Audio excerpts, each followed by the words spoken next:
예수님께서 부활 승천하시고 120문도가 바로 마가의 다락방에 모여서 기도를 시작했는데 오순절날이 이르렀을 때에 강력한 성령의 충만함을 받게 됩니다. 그리고는 이제 초대교회가 시작이 되죠. 자, 그렇게 초대교회가 시작된 때를 보통 학자들은 기원 후 30년경 그렇게 봅니다. 이제 그리고 세월이 흘러 시간이 지나서 오늘 사도행전 12장, 이제 오늘 본문에 오는 이때는 시기적으로 약 기원 후 44년경쯤으로 봅니다. 그러면 우리가 함께 읽은 오늘 본문 말씀은 초대교회가 시작된 때로부터 약 14년 정도가 지난 그런 시기인 것이죠. 그렇게 초대교회가 시작되어서 14년 정도가 흐른 때에 초대교회에 큰 어려움이 닥치게 됩니다. 그 어려움은 이 헤롯 왕이 초대교회의 지도자들 몇 명을 죽이기도 했고 또 계속 죽이려고 하는 그러한 일이 벌어진 겁니다. 아니, 헤롯 왕은 왜 초대교회의 지도자들을 죽이려고 하는 걸까요? 도대체 초대교회가 헤롯 왕에게 무슨 잘못을 한 것이 있을까요? 우리가 이 내용을 좀 알려면 당시의 좀 정치적인 배경을 좀 알 필요가 있는데, 당시 이스라엘은 로마의 속국이었고 그러다 보니까 이스라엘에는 왕이 없었습니다. 그때에 이 이두메 족속에 속한 이방인이었던 헤롯 가문의 이 헤롯이라고 하는 사람이 돈이 너무 많고 가진 돈은 많고 권력은 갖고 싶으니까 자기의 돈을 가지고 로마 황제에게 찾아가서 많은 돈을 주고 이스라엘의 왕권을 달라고 합니다. 로마 황제는 돈이 필요했고 왕권을 줘봤자 허수아비 왕, 허울뿐인 왕이기 때문에 이 왕권을 내줍니다. 그래서 이스라엘이라고 하는 나라가 바로 이방인 이두메 족속 헤롯 가문이 이스라엘을 다스리는 그런 처지가 돼버리죠. 그런데 혹시 이 로마 황제가 그렇지만 이들이 혹시 이스라엘 안에서 진짜 왕권을 가지고 사람들을 규합해서 뭔가 반란을 꾀할까 이 황제가 걱정이 돼서 이스라엘의 왕을 한 사람을 세우는 것이 아니라 이 나라를 아주 잘게 쪼개가지고는 그 헤롯 왕의 아들들에게 그 왕의 자리를 나누어 줍니다. 안 그래도 작은 이스라엘 안에 여러 지역마다 이제 왕을 세우는 것이죠. 그래서 그 왕을 우리가 나눌 분, 세울 봉자를 써서 분봉왕이다 그렇게 합니다. 이 분봉왕을 우리가 구별하려면 그 헤롯 뒤에 그들의 각자의 이름을 붙여서 우리가 헤롯 왕이다 이렇게 알아야 되는데, 오늘 사도행전 12장에 초대교회의 지도자들 죽이려고 했던 이 헤롯 왕은 어떤 왕이냐면 헤롯 아그리빠 1세라고 하는 왕입니다. 그런데 당시의 유대인들은 이 분봉왕들을 좋아하지를 않았어요. 왜냐하면 정통 이스라엘 유대인 다윗 지파에서 나온 그런 왕들이 아니기 때문에, 이방인이었기 때문에 다 싫어했는데 그 중에서 그 한 왕만큼은 그래도 유대인들이 호의를 갖고 있었던 왕이 있었습니다. 그 왕이 누구냐면 바로 오늘 헤롯 아그리빠 1세입니다. 왜 그러냐면 이 헤롯 대왕의 10명의 부인 가운데 그 부인 하나가 바로 유대인 중에서도 최고의 명문 가문이 마카비라고 하는 명문 유대인 가문이 있었습니다. 그 명문 마카비 가문의 딸이었습니다.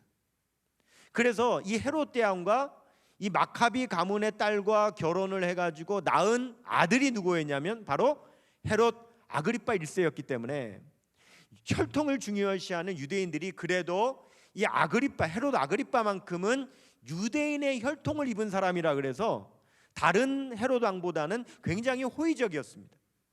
그러다 보니까 이 헤롯 아그리빠는 유대인들과는 그래도 친했기 때문에 어떻게 하든지 더 유대인의 호의를 살려고, 환심을 살려고 굉장히 노력했던 왕이 이 헤롯 아그리빠 1세였습니다.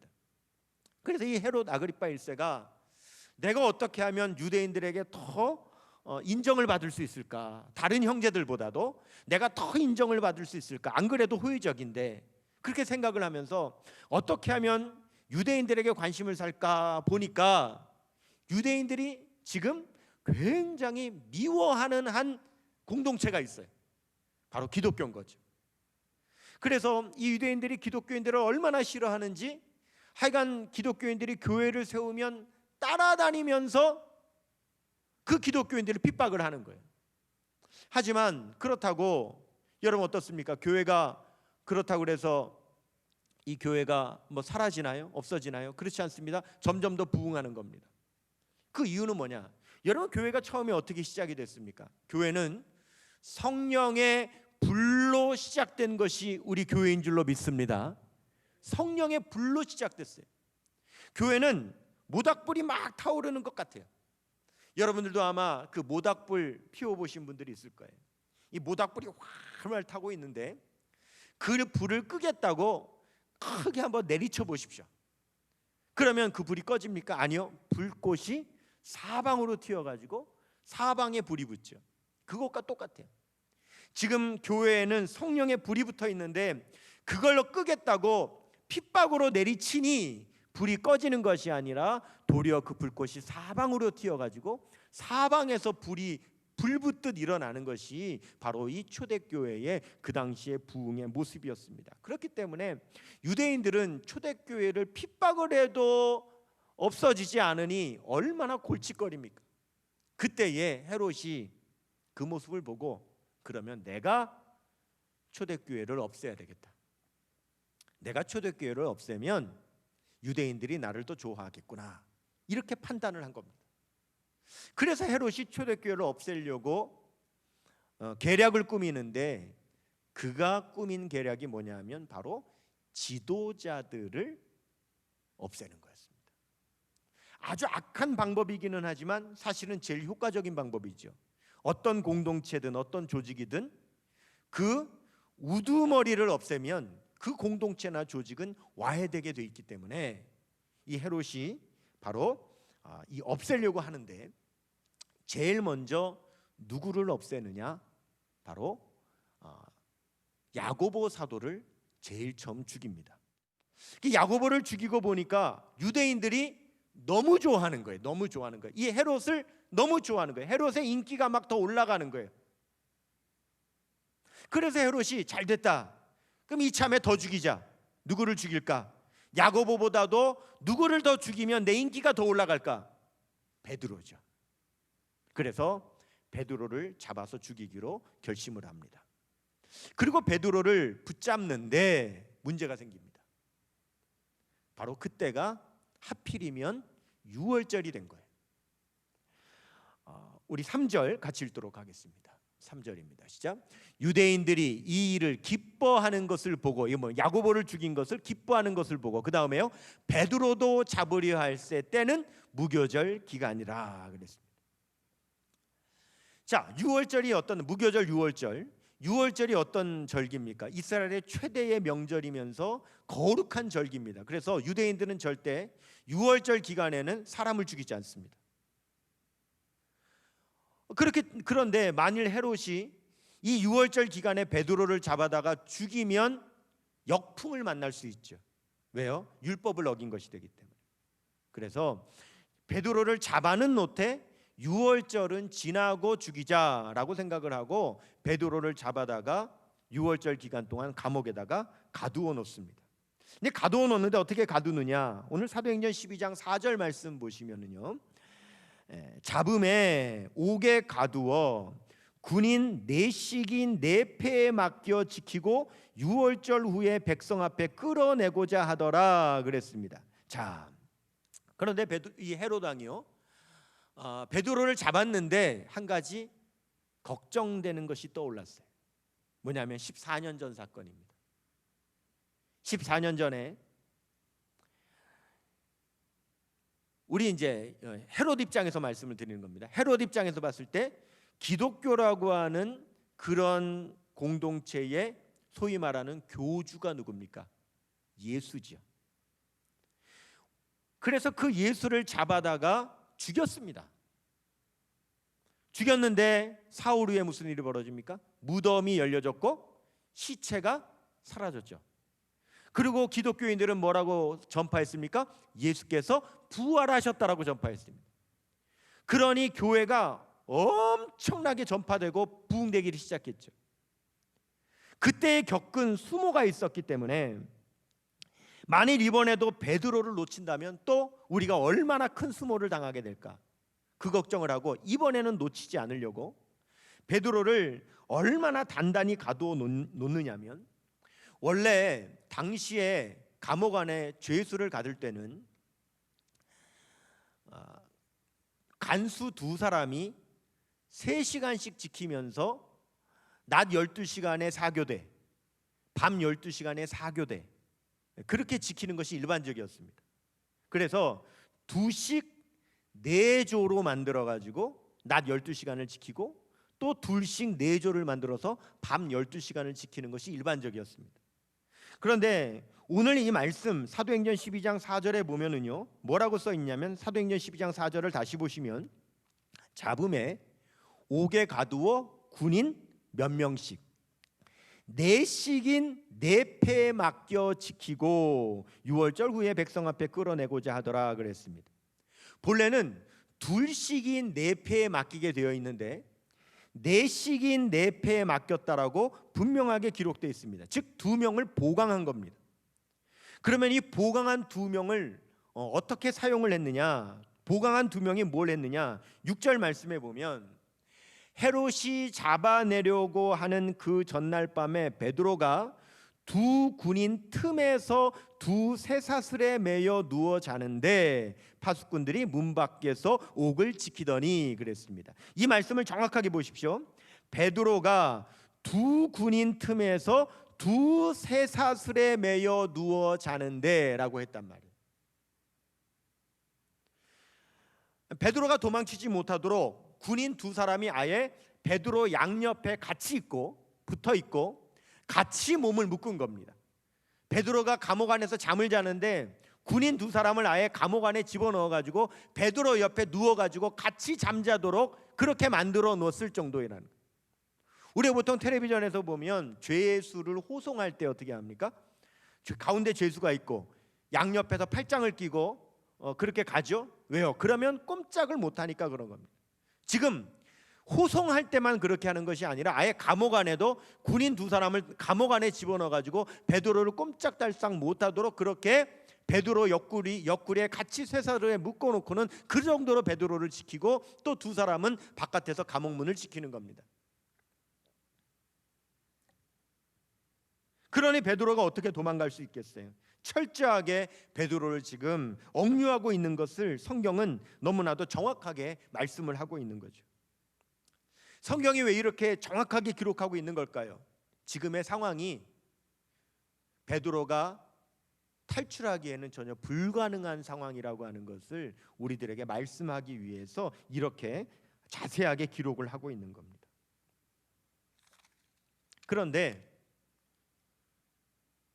인간적으로 보면 이렇게 불가능한 상황 속에서 여러분, 불가능이 가능케 되는 것은 뭐라고 말합니까? 기적이라고 하죠. 바로 지금 오늘 본문 말씀에 이렇게 불가능한 상황이 가능하게 되는 기적의 역사가 일어납니다. 그 기적의 역사를 오늘 성경은 3가지로 말씀을 하고 있는데, 첫째, 천사가 나타나서 베드로의 쇠사슬을 풀어줍니다.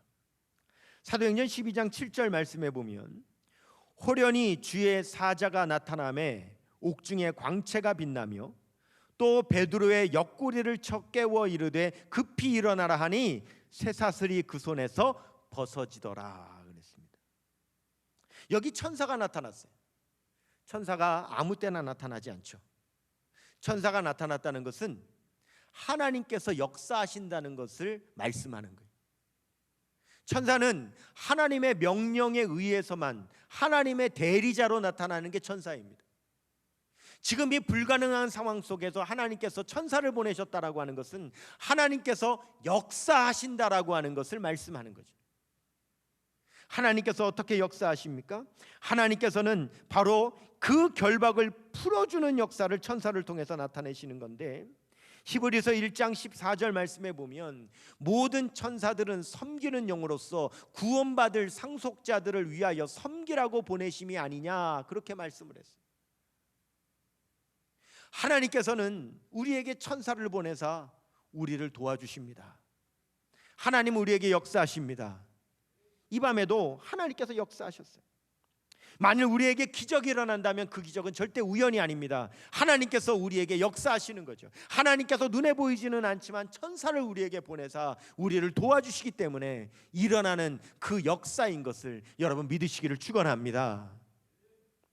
쇠사슬은 사람의 힘으로는 풀 수가 없어요. 천사는 풀었어요.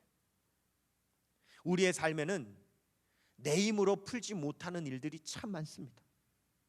우리의 삶을 얽매이게 만드는 흉악의 결박들이 있습니다.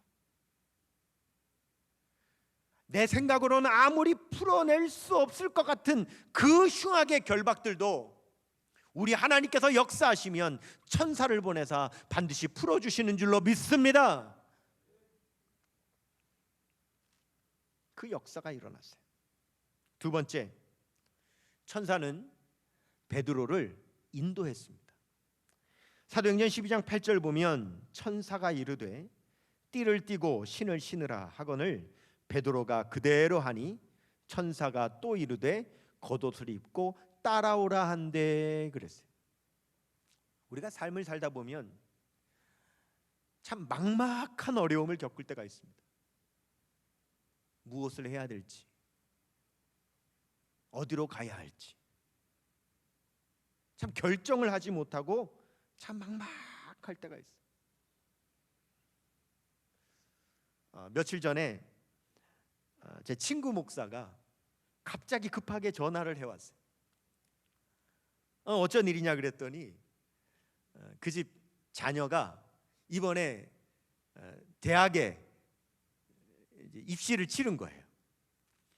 입시를 치렀는데 공교롭게도 같은 날, 그날 아침이죠. 그날 아침 공교롭게도 거의 같은 시간에 여러 학교에서 합격했다고 전화가 온 거예요. 그러니까 한 학교를 결정을 해야 되잖아요. 그런데 그게 막막한 거예요. 어느 학교를 결정해야 될지를 그의 가족이 결정을 못하고 저한테 전화를 해온 거예요. 어느 학교를 결정하면 좋겠냐고. 야, 물론 뭐 좋은 일입니다만은 때로는 우리의 삶에는 좋은 일이든 나쁜 일이든 힘든 일이든 어려운 일이든 뭔가 내가 결정하지 못하고 어떻게 해야 될지, 어떻게 무엇을 해야 될지를 모르고 막막할 때가 우리는 수없이 많이 있어요. 베드로도 쇠사슬은 풀렸지만 이제 그때부터 이 베드로가 무엇을 어떻게 해야 될지, 자기가 어떻게 나가야 될지 알지 못하잖아요. 잘못하면 어떻게 됩니까? 도리어 더 큰 어려움을 당하죠. 쇠사슬이 풀렸는데 자기 마음대로 나가려고 하다가 걸리면, 그렇죠, 탈옥하다가 그 자리에서 죽을 수도 있는 거죠. 어떻게 해야 될지 모를 때 천사가 베드로를 인도했어요. 옷을 입어라, 일어나라, 나를 따라와라.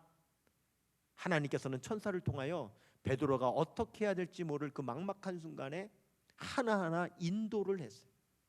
시편 31편 3절은 이렇게 기도하지요. 주는 나의 반석과 산성이시니 그러므로 주의 이름을 생각하셔서 나를 인도하시고 지도하소서. 하나님께서 천사를 보내사 어찌해야 될지 모르는 베드로를 인도하신 것처럼 우리를 인도하시는 기적을 체험하시는 주의 백성 되시기를 주님의 이름으로 축원합니다. 세 번째, 어떤 기적이 일어났느냐? 천사는 감옥문을 열었습니다. 사도행전 12장 10절 말씀 보면 이에 첫째와 둘째 파수를 지나 시내로 통한 쇠문에 이르니 문이 저절로 열리는지라 나와서 한 거리를 지나매 천사가 곧 떠나더라. 여러분 여기 이 말씀 보십시오. 첫째와 둘째 파수를 지나 시내로 통한 쇠문에 이르니 그랬어요. 아니 감옥 안에 쇠사슬에 묶여 있는 거 풀어진다고 다 되는 게 아니잖아요. 계속 가면 갈수록 파수들이 지키고 있다고요. 첫째 파수를 지나야 됩니다. 둘째 파수를 지나야 됩니다. 그리고 마지막에 쇠문까지 있다 그랬습니다. 그것까지 다 열려져 나와야 됩니다. 여러분, 우리의 삶의 문제는 하나가 아니죠. 산을 넘으면 또 다른 산이 있습니다. 문을 열면 또 다른 문이 있습니다. 첩첩산중입니다. 그때마다 하나님께서는 천사를 통하여 그 모든 파수를 다 통과하게 하셨고 그 문을 다 열어주셨습니다. 결국 감옥 밖으로 나온 후 베드로는 그제야 이 모든 과정이 하나님께서 천사를 보내서 나에게 역사해 주신 기적의 역사라는 사실을 깨달았죠. 사도행전 12장 11절입니다. 시작. 이에 베드로가 정신이 들어 이르되 내가 이제야 참으로 주께서 그의 천사를 보내어 나를 헤롯의 손과 유대 백성의 모든 기대에서 벗어나게 하신 줄을 알겠노라 하여. 이제 알았어요.